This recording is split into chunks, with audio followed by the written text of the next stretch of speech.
प्यारे बच्चों, नमस्कार। कैसे हैं आप लोग? आप लोग स्वस्थ और प्रसन्न होंगे, मुझे विश्वास है। और इसी प्रसन्नता के साथ आज हम चलते हैं दोहों की ओर।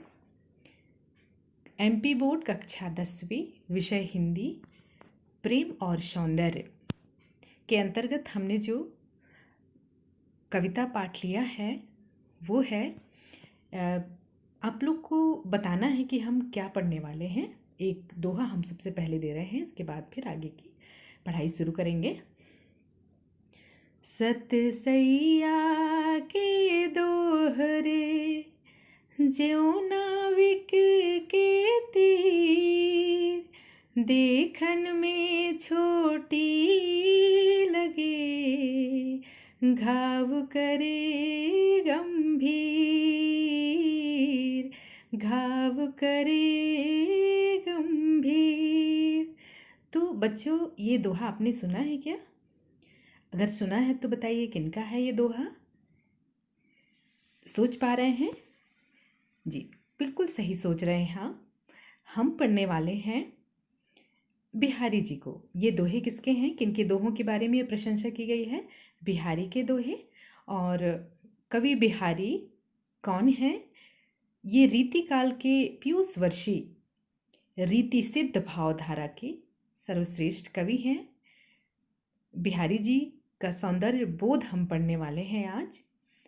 मेरा नाम है अंजलि सिंह, डीआरजी हिंदी, जिला अनूपपुर।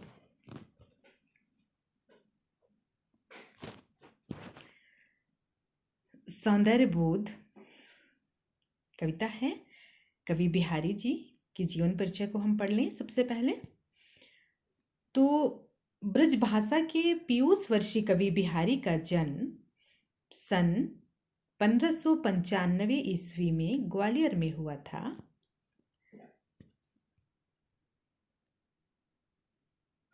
सात आठ वर्ष बाद इनके पिता केशव राय, इनके पिता का नाम था केशव राय, ग्वालियर छोड़कर ये ओरछा चले गए। वहीं पर बिहारी ने महाकवि केशव से संस्कृत काव्य शास्त्र आदि का ज्ञान प्राप्त किया। इनका विवाह मथुरा में हुआ था। जीवन की विषम परिस्थितियों से विवश होकर यह ससुराल में ही रहने लगे। तो ससुराल में ही रहने लगे, इसके लिए एक दोहा है। जन्म ग्वालियर जानिए, खंड बुंदेले बाल, तरुणाई आई सुखद, मथुरा बसे ससुराल, मथुरा बसे ससुराल। उन्हीं दिनों वहाँ पे संवत 1675 के लगभग शाहजहां वृंदावन आए हुए थे। गुरु बाबा नरहरि दास ने शाहजहां से उनका परिचय कराया। वह बिहारी के व्यक्तित्व से और कृतित्व से बहुत प्रभावित हुए और उन्होंने आगरा चलने का अनुरोध किया। गुरु की आज्ञा से आगरा चले आए। बाद में जयपुर के राजा का क्या नाम था? राजा जयसिंह के यहाँ पहुँचे। कहा जाता है कि राजा जयसिंह अपनी नवविवाहिता पत्नी के प्रेम पास में इतने बंधे हुए थे कि वो उनके रूप सौंदर्य में इतने उलझे हुए थे कि वो राजकाज को भूलकर रनिवास में ही रात दिन पड़े रहते थे। तो इस प्रकार के राजा की दशा को देखकर बिहारी कवि ने राजा के लिए एक दोहा लिखकर भिजवाया। तो उस दोहे में उन्होंने क्या लिखा था कि नहीं पराग नहीं मधुर मधु, नहीं विकास यही काल, अली कली ही सो विद्यो, आगे कौन हवाल। आप इसी तरह से पुष्प का पराग लेते रहेंगे भौरे की तरह, तो और फिर अली कली ही सो, सखियों और कलियों में ही बिंधे रहेंगे, उन्हीं में उलझे रहेंगे, तो आपके राज का विकास कैसे होगा और किसके हवाले छोड़कर आप जाएंगे, किसके हवाले करेंगे आपके राजकाज को। इस दोहे ने राजा पर मंत्र का सा प्रभाव किया। उन्होंने राज्यकार की ओर पुनः ध्यान देना आरंभ कर दिया। वह बिहारी की काव्य रचना से इतने प्रभावित हुए कि उन्होंने इसी प्रकार का काव्य सृजन करने का आग्रह किया बिहारी जी से, और कहा कि प्रत्येक दोहे पर एक स्वर्ण मुद्रा प्रदान करेंगे, मतलब एक स्वर्ण मुद्रा देने का वचन दिया।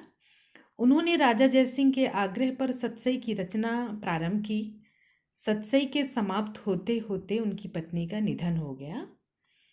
अब जब पत्नी का निधन हो गया तो उन्हें संसार से पूरी तरह से विरक्ति हो गई। कोई मोह नहीं, कोई स्नेह नहीं, कोई अनुराग नहीं। जीवन के अंतिम समय में भगवान कृष्ण का भजन करते हुए सन 1663 ईस्वी में यह चमकता हुआ सितारा सदैव के लिए विलीन हो गया।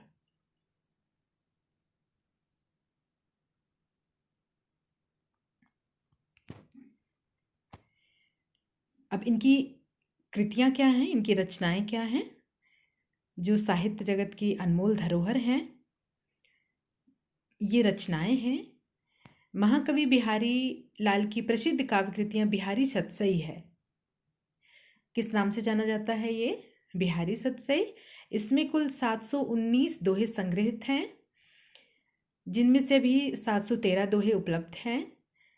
सतसई में नीति, भक्ति, श्रृंगार आदि विविध विषयों पर दोहे लिखे गए हैं, लेकिन प्रमुखतया श्रृंगार की हैं। बिहारी सतसई मुक्तक रचनाकार हैं। इसमें मुक्त काव्य में सभी विशेषताएं विद्यमान हैं। बिहारी ने दोहा जैसे छोटे छंद का प्रयोग कर विस्तृत अर्थ की सफल अभिव्यंजना की है। सतसई वसुधैव ब्रजभाषा की श्रेष्ठ रचना है। ब्रजभाषा वर्णी सबय कविवर बुद्धि विलास, सबकी भूषण सतसई रचि बिहारी लाल। इसके बाद हम साहित्यिक परिचय की ओर आते हैं। काव्यगत विशेषताएं। सबसे पहला है भावपक्ष। भावपक्ष तथा विचार। भावपक्ष किसे कहते हैं बच्चों? भावपक्ष मतलब होता है कि किसी भी कवि की जो कविताएं हैं उनका मुख्य विषय क्या है, जगत की किस वस्तु के प्रति उनके भाव जागृत होते हैं, तो ये भावपक्ष होता है। श्रृंगार रस प्रधान काव्य के रचयिता बिहारी के काव्य में भक्ति, नीति, प्रकृति आदि का भी सजीव अंकन हुआ है। विस्तृत जीवन के अनुभवों की प्रभावी अभिव्यक्ति इनके काव्य में हुई है। वैदिक ज्योतिष, गणित आदि का अद्भुत प्रयोग बिहारी के काव्य में दिखाई पड़ता है। अब हम आते हैं कला पक्ष की ओर। कला पक्ष में क्या बताया जाता है? कला पक्ष में होता है कि किस भाषा का प्रयोग किया अपनी कविता लिखने के लिए, किस भाषा, किस शैली का प्रयोग किया, किन छंदों का प्रयोग किया, किन अलंकारों का प्रयोग किया, है ना। तो कला पक्ष की बात करें, बिहारी ने शुद्ध परिमार्जित सरस ब्रजभाषा में काव्य रचना की है। इनमें कल्पना की समाहार शक्ति एवं भाषा की समास शक्ति का सौंदर्य सर्वत्र विद्यमान है। चित्रोपमता, चमत्कार एवं अलंकारों के स्वाभाविक प्रयोग से बिहारी काव्य का कला पक्ष परिपूर्ण है। अब है साहित्य में स्थान। साहित्य में स्थान, जब हम कवि के बारे में पूरी तरह से समझ लेते हैं कि ये किस काल के कवि हैं, क्या रचना की है, तो उसी के हिसाब से हम क्या बताते हैं, साहित्य में स्थान बताते हैं, है ना। बिहारी लाल रीतिकाल के प्रतिनिधि कवि हैं। इनकी कविता में रीतिकाल की कला समृद्धि की पराकाष्ठा का पूर्ण प्रतिनिधित्व मिलता है। थोड़े शब्दों में अधिक अर्थ प्रकट करने से बिहारी की समानता कोई कभी नहीं कर पाता है। श्री कृष्णदास ने ठीक ही कहा है, यदि सूर सूर तुलसी शशि उड़गुन केशवदास, अब के कवि खगोत्सव झाता करत प्रकाश। ये पूरा है, पूरा पंक्ति, लेकिन इनके लिए क्या कहा गया है कि सूर सूर तुलसी शशि उड़गुन केशवदास। बिहारी तो बिहारी उस पीयूष वर्षी मेघ के समान है, पीयूष अमृत वर्षा करने वाले बादल के समान है, जिसके उदय होते ही सभी का प्रकाश अस्त हो जाता है, धीमी हो जाता है, क्षीण हो जाता है। तो हम ये भी बोल सकते हैं कि बिहारी लाल रीतिकाल के सर्वश्रेष्ठ कवि माने जाते हैं।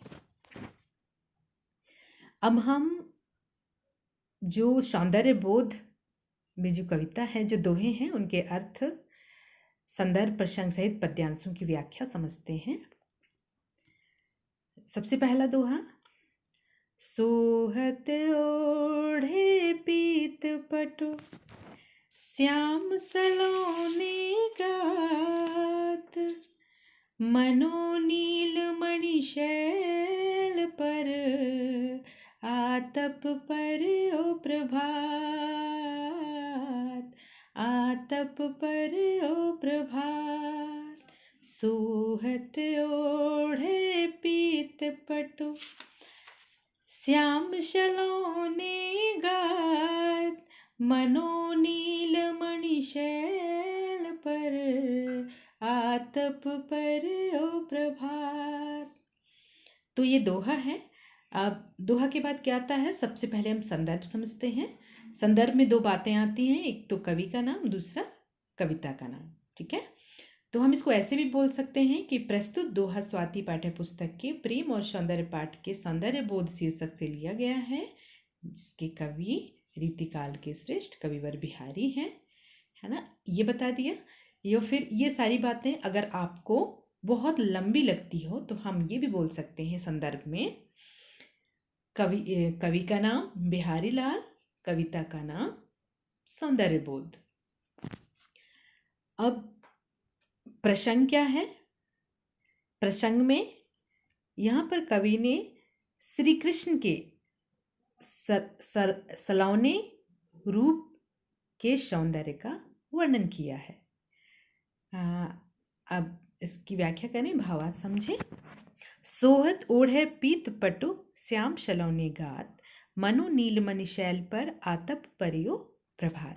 कवि कहते हैं कि श्री कृष्ण अपने सलोने या श्याम शरीर पर, गात माने शरीर, पीले रंग के वस्त्र धारण किए हुए, सोहत ओढ़े पीत पट, पट माने वस्त्र होता है ना, पीत माने पीला।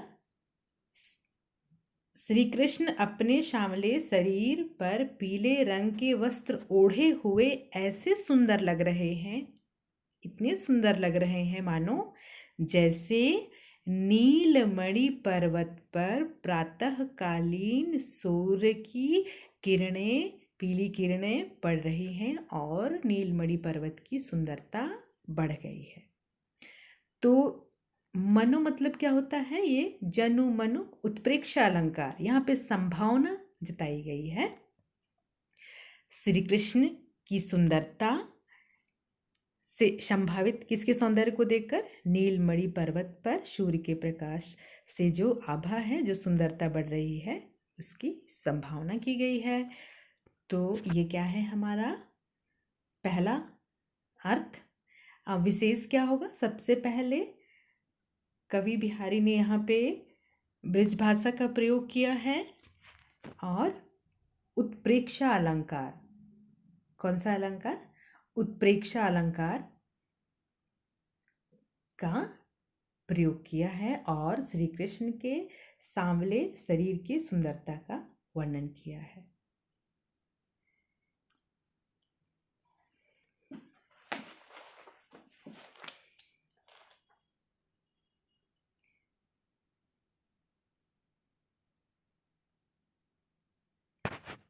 अब हमारा दूसरा दोहा क्या है? सखी सोहत गोपाल गए उर गुंजनु की माल, बाहिर लसत मनो पिए दावानल की ज्वाल, दावानल की ज्वाल। इसका संदर्भ वही है, पूरे एक कविता के पूरे पाठ का संदर्भ वही रहता है, यथावत रहता है, हर बार प्रसंग बदलता है। कवि का नाम बिहारी और कविता का नाम सौंदर्यबोध। प्रसंग में यहाँ पे क्या बताया गया है कि यहाँ पर श्री कृष्ण के गले में विराजमान गुंजों की माला, ये गुणों गलत लिखाया है यहाँ पे, तो गुंजों की माला की शोभा का वर्णन किया गया है। अब व्याख्या करते हैं। एक सखी दूसरी सखी से कह रही है कि हे सखी, गोपाल के हृदय पर सुशोभित गुंजों की माला ऐसी लग रही है मानो उन्होंने जंगल में लगी आग को पी लिया है। वही लाल रंग के गुंजों के रूप में बाहर शोभायमान है। गुंजों का रंग लाल है और लाल गुंजों की माला को पहने हैं, जो लाल रंग उनके गले में दिखाई दे रहा है और वो बहुत सुंदर लग रहे हैं, बहुत सुशोभित हो रहे हैं। तो उसकी तुलना की गई है कि ऐसा लग रहा है जैसे जंगल में लगी आग को श्री कृष्ण ने पी लिया हो और वही लाल रंग के गुंजों के रूप में बाहर शोभायमान है। विशेष श्री कृष्ण के दावानल शांत करने वाले रूप का अंकन हुआ है ना। और उत्प्रेक्षा अलंकार इसमें भी है, बाहिर लसत मनो, है ना। और अनुप्रास अलंकार है, एक ही वर्ण की आवृत्ति जहाँ बार बार होती है उसे अनुप्रास अलंकार कहते हैं। तो यहाँ पे अनुप्रास अलंकारों की छटा दर्शनीय है। फिर है हमारा अगला दोहा। लिखन बैठी जाकी छवि, सभी है। लिखन बैठी जाकी सभी, गही गही गर्भ गरूर, भय न के ते जगत के, चतुर चितेरे कूर, चतुर चितेरे कूर। तो यहाँ पे लिखन बैठी, लिखन है, लिखन बैठी जाकी छवि और पुस्तक में सभी लिखा हुआ है। तो इसका शीर्षक क्या है, संदर्भ क्या होगा, सौंदर्यबोध और कवि का नाम बिहारी।